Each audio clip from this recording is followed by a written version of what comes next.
This is TWiT.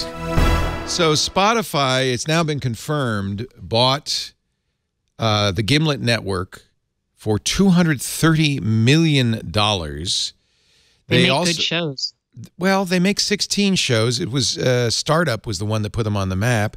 And then, of course, lately they've become very well known because Homecoming, which was a brief show they did, their first foray into fictional podcasting, got purchased and made into a movie that's won a lot of acclaim, or a series, I should say. It's won a lot of acclaim on Amazon. What's the multiple of their earnings got to be? About a million?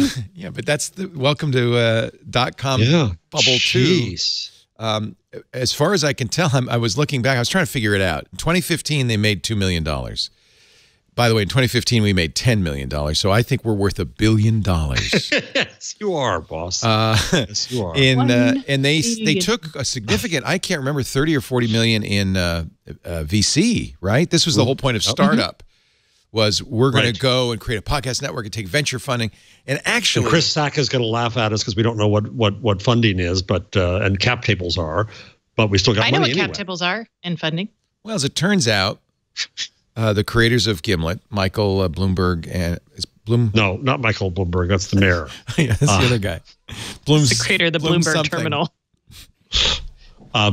If you hadn't said that, I would have. I screwed it up. Alex Blumberg. Blumberg, who's a really good guy. I'm glad he's a winner. He's a great guy. Well, and his partner, who was a business guy, business school graduate, knew what the real score was. It wasn't creating podcasts. The real score is creating a company, taking a lot of venture capital. Doesn't matter if you make money, and selling it, having a big exit. It's kind of more the Silicon Valley model than a content creation model.